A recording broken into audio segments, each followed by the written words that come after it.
विनस्मा academy online platform में आप सभी का स्वागत है। आज हम लोग इस वीडियो के माध्यम से व्यक्ति विशेष के अंतर्गत डॉक्टर खूबचंद बघेल जी के बारे में जानने का प्रयास करेंगे। ये चर्चा में इसलिए है क्योंकि अभी हाल ही में डॉक्टर खूबचंद बघेल जयंती छत्तीसगढ़ में मनाया गया है। तो चलिए आज के कार्यक्रम को शुरू करते हैं। डॉक्टर खूबचंद बघेल के पहले हम लोग पृष्ठभूमि को जान लेते हैं कि ये इनकी पृष्ठभूमि आखिर में क्या थी। तो डॉक्टर खूबचंद बघेल डॉक्टर, स्वतंत्रता सेनानी, राजनेता, सामाजिक सुधारक, साहित्यकार और पृथक छत्तीसगढ़ के स्वप्न दृष्टा के साथ साथ किसानों के उद्धारक के रूप में भी इन्होंने अपना जीवन व्यतीत किया। तो इनकी जो पृष्ठभूमि है उसको हम लोग कुछ तथ्यों के साथ उनको उजागर करने का प्रयास करेंगे। ठीक है, तो खूबचंद बघेल जी का सामान्य परिचय देख लेते हैं। इनका जन्म रायपुर जिले के पथरी गांव में 19 जुलाई 1900 को एक किसान परिवार में हुआ था। इसको ध्यान दीजिए आप लोग कि रायपुर जिले के कौन सा गांव में इनका जन्म हुआ था। तो पथरी गांव में इनका जन्म हुआ था, क्योंकि इस तरह के क्वेश्चन आपके व्यापम या फिर प्रीलिम्स में पूछे जाते हैं। ओके, तो इनके पिताजी का नाम जुड़ावन प्रसाद और माता का नाम कीबाई था। इन्होंने एक प्रसिद्ध बोल दिया था, वह था छत्तीसगढ़ छत्तीसगढ़ियों के लिए ही था। इसके इस बोल से हम यह सिद्ध कर सकते हैं कि इनको छत्तीसगढ़ से बहुत अपार मात्रा में प्रेम था, स्नेह था। तभी इन्होंने पृथक छत्तीसगढ़ के निर्माण हेतु कुछ संघर्ष किया, कुछ संगठन का निर्माण किया। इनका देहांत 22 फरवरी 1969 को दिल्ली में हो गया था। इनकी प्रारंभिक शिक्षा की बात करें तो पथरी गांव में ही हुआ था। रॉबर्टसन मेडिकल कॉलेज नागपुर से सन 1925 में शिक्षा की परीक्षा की तथा 1931 तक असिस्टेंट मेडिकल ऑफिसर के रूप में स्थानों में कार्यरत रहे। अब इनका एक रूप है स्वतंत्रता सेनानी के तौर पर। देख लेते हैं कि आखिर में इनका योगदान क्या है। तो असहयोग आंदोलन के तहत बघेल जी गांधी के प्रचार में लग गए और इसी दौरान उन्हें जेल की सजा भी हुई।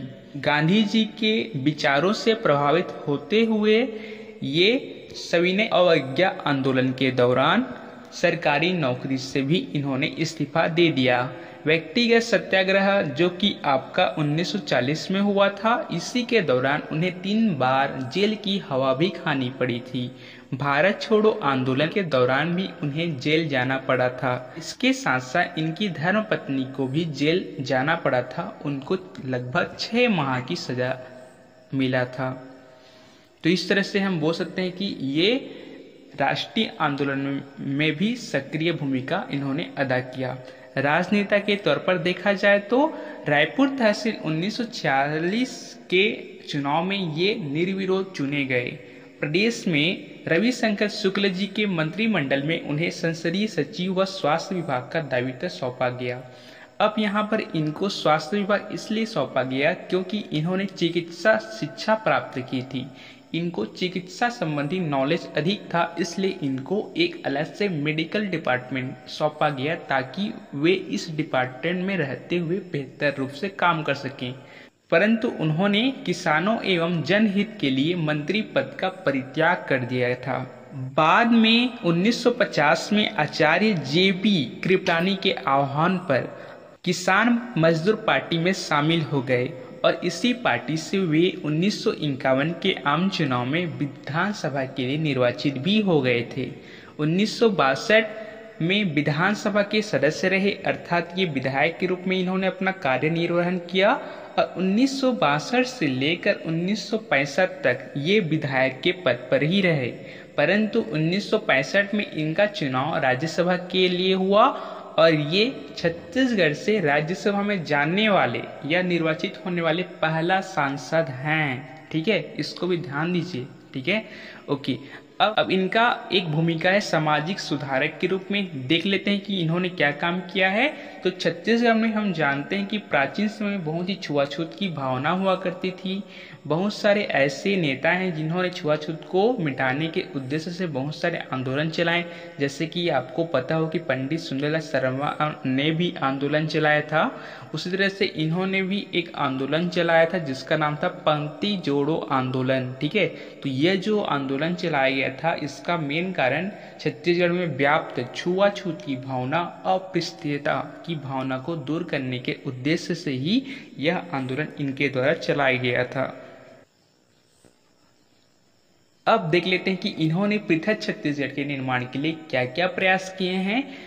तो 1956 में इन्होंने राजनांदगांव में छत्तीसगढ़ महासभा का गठन किया गया था और इनके महासचिव दशरथ चौबे जी को बनाया गया था। ठीक है, तो इसको ध्यान दीजिए कि 1956 में छत्तीसगढ़ महासभा का गठन किया गया था। ठीक है, क्योंकि ये क्वेश्चन आपके सीजीपीएससी के एग्जाम में पूछा जा चुका है कि किस वर्ष छत्तीसगढ़ महासभा का गठन किया गया था। ठीक है, तो जगह को आपको याद रखना है, सन को याद रखना है और किस संगठन का निर्माण किया गया था इसको याद रखना है। इसके साथ साथ किसके द्वारा किया गया था, इन चारों पॉइंट को आपको प्रीलिम्स या फिर व्यापम के दृष्टिकोण से याद रखना ही पड़ेगा। ओके, अब देखिए बैरिस्टर छेदीलाल की सहायता से राजनांदगांव में 1967 में छत्तीसगढ़ छात्री संघ का गठन भी किया जिसके उपाध्यक्ष द्वारिका प्रसाद मिश्र जी को बनाया गया। ठीक है, तो पृथक छत्तीसगढ़ हेतु इन्होंने 2 संगठन का निर्माण किया था, गठन किया था, जिसके माध्यम से छत्तीसगढ़ की जनता को अलग से अवगत कराना था कि पृथक छत्तीसगढ़ का निर्माण हो, ताकि सरकार जो कि छत्तीसगढ़ के जनता को ध्यान नहीं दे पा रही थी उस पर एक नया राज्य बने और जो सरकार बने वो पूर्ण रूप से छत्तीसगढ़ की जनता पर ही ध्यान दे और छत्तीसगढ़ का विकास हो सके। ठीक है, तो इसी उद्देश्य के साथ खूबचंद बघेल जी ने यह प्रयास किया था। अब हम लोग किसानों के उद्धारक के रूप में इनकी भूमिका को देख लेते हैं कि इन्होंने क्या क्या प्रयास किए हैं। तो पहला प्रयास, तो जब प्रांतीय सरकार ने धान के निर्यात पर प्रतिबंध लगा दिया था, ठीक है, तो इसके विरुद्ध इन्होंने एक सत्याग्रह किया था, उसका नाम था वाघ नदी सत्याग्रह। ठीक है, तो इस प्रकार इन्होंने किसानों के हितों में यह कार्य किया। इसके साथ साथ भिलाई स्टील प्लांट की स्थापना के समय बहुत सारे किसान ऐसे थे जिनकी भूमि उस प्लांट को दिया जा चुका था, परंतु जो जमीन उस प्लांट को दिया गया था उसके लिए सरकार के द्वारा किसी भी प्रकार की मुआवजा नहीं मिल पाया उस प्लांट के द्वारा।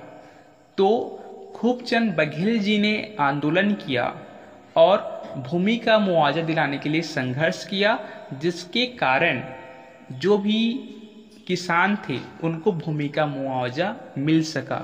इसी के साथ साथ उड़ीसा में हीराकुंड बांध के निर्माण हुआ था, तो रायगढ़ के किसानों की जो जमीन थी वह बांध के पानी से डूब गई थी, तो पीड़ित किसानों को मुआवजा दिलाने के लिए भी पुनः इन्होंने संघर्ष किया। और परिणाम क्या हुआ, तो परिणाम यही हुआ कि इनको सरकार के द्वारा मुआवजा दिलाया गया और इस तरह से इनका जो भी सत्याग्रह था यह भी सफल हुआ। तो किसानों के प्रति इतना स्नेह की भावना को देखते हुए, किसानों के उद्धारक के रूप में मानते हुए छत्तीसगढ़ सरकार ने इनके नाम पर कृषि के क्षेत्र में महत्व, उपलब्धि एवं अनुसंधान को प्रोत्साहित करने के लिए एक सम्मान का निर्माण किया है, गठन किया है। खूबचंद बघेल कृषि सम्मान के नाम से दर्जा दिया गया है और प्रत्येक वर्ष खूबचंद बघेल कृषि सम्मान के नाम से लोगों को पुरस्कृत भी किया जाता है।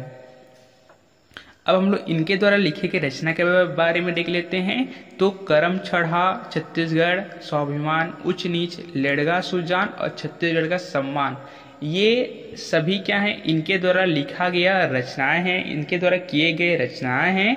तो इस तरह के क्वेश्चन भी आपसे एग्जाम में पूछे जाते हैं कि यहाँ पर क्वेश्चन पूछा जा सकता है कि करम छढ़ा के लेखक कौन है, तो आपका आंसर होगा खूबचंद बघेल जी।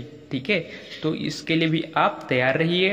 हम लोग देख लेते हैं कि छत्तीसगढ़ सरकार ने इनके नाम पर एक स्वास्थ्य योजना का भी शुभारंभ किया है। ठीक है, स्वास्थ्य योजना को इनका नाम क्यों दिया गया है, क्योंकि ये स्वास्थ्य विभाग से जुड़े हुए थे। इसके साथ साथ इन्होंने चिकित्सा शिक्षा भी तो प्राप्त की थी। इसी के कारण इस छत्तीसगढ़ सरकार द्वारा प्रारंभ किए गए स्वास्थ्य योजना का नाम इनके नाम पर रखा गया है। ठीक है, तो देख लेते हैं कि आखिर में यह योजना क्या है। तो नागरिकों को बेहतर उपचार सुविधा प्रदान करने के लिए इस योजना का शुरुआत किया गया है।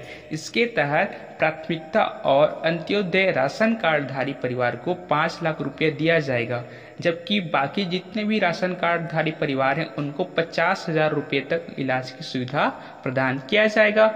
यदि हम लोग बात करें तो यह जो योजना है खूबचंद बघेल स्वास्थ्य सहायता योजना, यह बहुत सारे योजनाओं का कोऑर्डिनेशन है। बहुत सारी योजनाओं को समन्वित करके एक योजना बनाया गया है, जिसके तहत आपका आयुष्मान भारत योजना, मुख्यमंत्री स्वास्थ्य बीमा योजना, मुख्यमंत्री बाल हृदय सुरक्षा योजना, मुख्यमंत्री बाल श्रवण योजना, राष्ट्रीय बाल स्वास्थ्य कार्यक्रम योजना समाहित है। तो इन सभी योजनाओं का एक रूप है जिसे नाम दिया गया है डॉक्टर खूबचंद बघेल स्वास्थ्य सहायता योजना। तो ये था दोस्तों हमारे डॉक्टर खूबचंद बघेल जी के बारे में। यदि मुख्य परीक्षा में डायरेक्ट पूछा जा सकता है कि डॉक्टर खूबचंद बघेल जी के व्यक्तित्व के बारे में लिखिए, उनका कुछ परिचय दीजिए, तो आप इस वीडियो के माध्यम से आसानी से उनके बारे में लिख सकते हैं।